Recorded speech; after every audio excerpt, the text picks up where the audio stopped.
Yes, I know. My coffee is not black, and I'm drinking coffee out of a glass cup with a glass straw. Who am I? I married into this life, all right? No more red solo cups.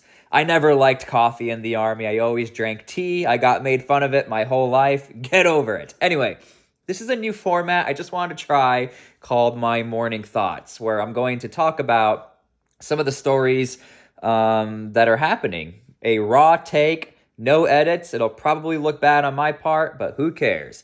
So in this video, I want to talk about the details of the ceasefire and how Israel, man, they got backed into a corner. And Israel has no choice but to do this. I think this is actually the first time in the entire conflict where Hamas, in my opinion, got a major W, as the kids say, or a win for those of us who like to say the word win and not W. So the reason why I say this, now at surface level, you have 50 hostages for 150 hostages. Let me explain. So Israel will be getting 50 women and children hostages alive.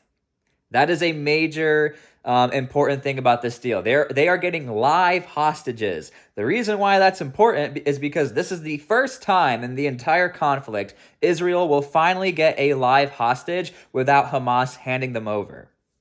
Just willy-nilly. Because Hamas did hand over 4 hostages at the beginning of the conflict, but this was in exchange for humanitarian aid and some other stuff. Many people also believe Hamas did it to make it seem like they're taking care of the hostages, but that's a whole nother story and a whole nother debate. So yeah, Israel is going to get 50 live hostages. Massive W for Israel. We'll get to that in a second and why they had to do this. And Palestine, Hamas, they're going to get 150 women and children prisoners. I think a lot of people are like, why does Israel have 150 Palestinian women and children prisoners? Again, a whole nother video for a whole nother time because that's another side of the story people are freaking out about. Okay, so people will be like, why not 150 for 150 and why not an exact number? Hamas could have given one hostage, and no matter what, Israel would have had to have done this ceasefire. That is my opinion, and I'm sticking by that, and here's why. When you look at the family members and how much pressure they've been putting on Israel, and you look at the protests that have been happening, the number one critique for Netanyahu, and I know I always say his name wrong, the Prime Minister of Israel, is that why are you guys not trying hard enough? Where are our family members? You guys said you're looking for hostages. You're going to get the hostages. Where are they? It's not me saying this. It's Israel saying this. And if you hear bells in the background, my cat's freaking out because he wants to be in the video. Now, look, Israel's number one objective has always been to eliminate Hamas. It's never been to get the hostages. And I'm not trying to be cruel to Israel, but that's the truth. Even Israel has said that. However, where Israel pinned themselves in the corner is that Israel has kept saying that, we've taken out this objective and we're looking for hostages. We've seen nothing. And we're over here. We're looking for hostages, but there's no hostages. And I think the family members are starting to get rather upset about this. And I'm not trying to minimize how difficult of a task this is. Although Gaza on paper is not big, it's a big nation looking for hostages specifically, especially when you have an underground tunnel system that triples the size of your country due to the fact that the length of Gaza is about 25 miles and the length of the tunnel system is about 300 miles. I hope you get what I'm trying to say. So, look, Israel had to do it. Hamas could have given one live hostage and Israel could have said, look, we got at least one hostage. Now, another part of the deal that I think Israel is going to really struggle with, they're probably not going to admit to this, they're not going to say it, but a 4-day ceasefire, completely no military operations, Israel cannot do anything. They have to stand there and allow for Palestine, Gaza, Hamas, do whatever they want to do. Remember, Israel put up a really big fit. They got really mad about the 4-hour pauses. Now imagine a 4-day pause, where the pause is legit. They have to stop in their tracks. In my opinion, I think Israel, again, was very reluctant to do this. But as I go through the list of what Hamas wanted, you'll start to see that Israel, again, had zero choice. They had to comply. I don't know why I'm yelling and it's echoing in here. It's due to the lack of furniture, the echoes. Sound waves bounce. Okay, next part of the deal. Very specific, northern Gaza, you have to have a 6-hour pause in aircraft. That's a weird part of the deal. Specifically, Hamas stated if Israel is going to operate any sort of aircraft in northern Gaza, there has to be a 6-hour pause. Now, if I had to speculate, I'm sure that there was supposed to be a total pause of aircraft between north and south, and Israel said absolutely not. Maybe Israel was able to actually facilitate some part of the deal, because again, as I start to go through the list, it doesn't look like Israel got to say almost anything. Because southern Gaza, you have absolutely zero air travel, no surveillance drones, nothing. Israel cannot have any aircraft in the southern Gaza region.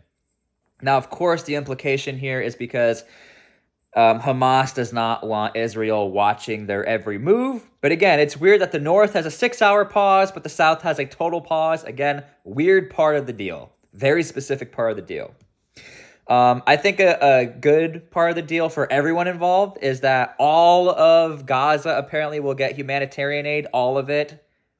So the wording that Hamas said was hundreds of trucks will be flowing through all of Gaza. Hundreds of trucks doesn't sound like a lot, but it's definitely something.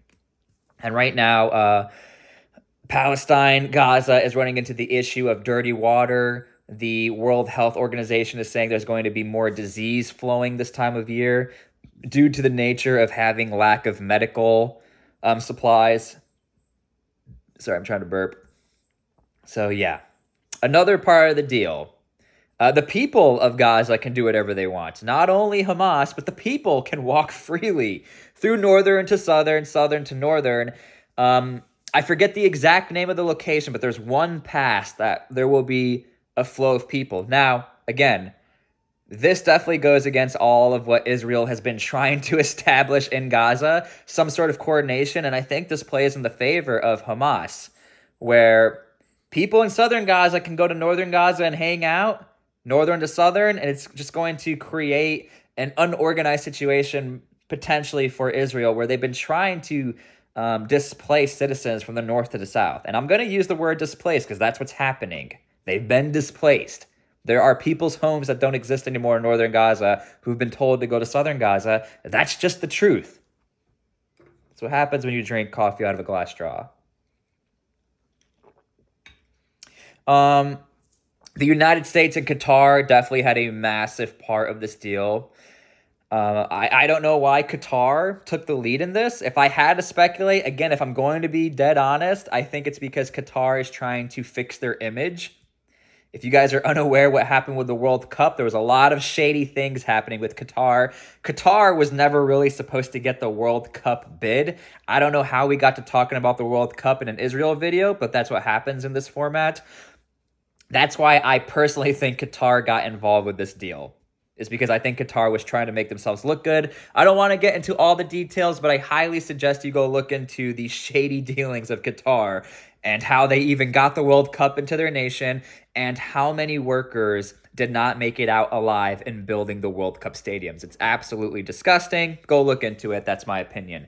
Joe Biden kind of alluded to the fact that some of these hostages will be U.S. citizens. I think that's a really big win for the United States and Joe Biden. We love to hate on Joe Biden. I'm not a Joe Biden fan. I'll be transparent with you. I don't know who is a Joe Biden fan at this point. I think we're just tolerating him, and if he does something good, we're like, good job, Joe. Thank you. He is alluding to the fact that there will be U.S. citizens in this deal, which is great. I am happy if we get one. I'm happy if we get three.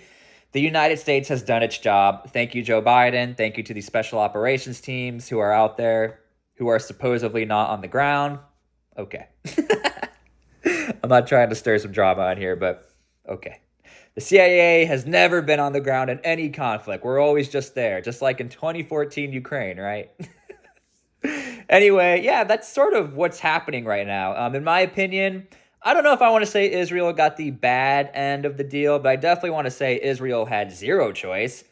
I am willing to sit here and say if Hamas said we're only going to give you 5 hostages, Israel would have at least done a 2-day ceasefire. But Israel has also stated after this ceasefire, no more. We're going after Hamas. That's it. The war continues. We're going after Hamas. We're going to eliminate them. We'll see what happens. This will definitely slow down Israel, but I think Hamas is losing a lot of momentum. Hamas has definitely been using the hostages as a bargaining tool. I hate that I even have to say that, but it's the truth. And a lot of these hostages apparently are not even around anymore. According to Hamas, they said that the Israeli air campaign took out their own hostages, so that's not good either. So yeah, that's the video. I'm going to finish my coffee. Hope you guys enjoy it. Leave your opinions and comments down below. And we'll see if this ceasefire even lasts 30 minutes, because Hezbollah is still engaging Israel. Yemen is still engaging Israel. And apparently there's been rockets launched out of Gaza already, because the ceasefire hasn't started yet. So they still can do whatever they want. So we'll see what happens. We'll see you guys later.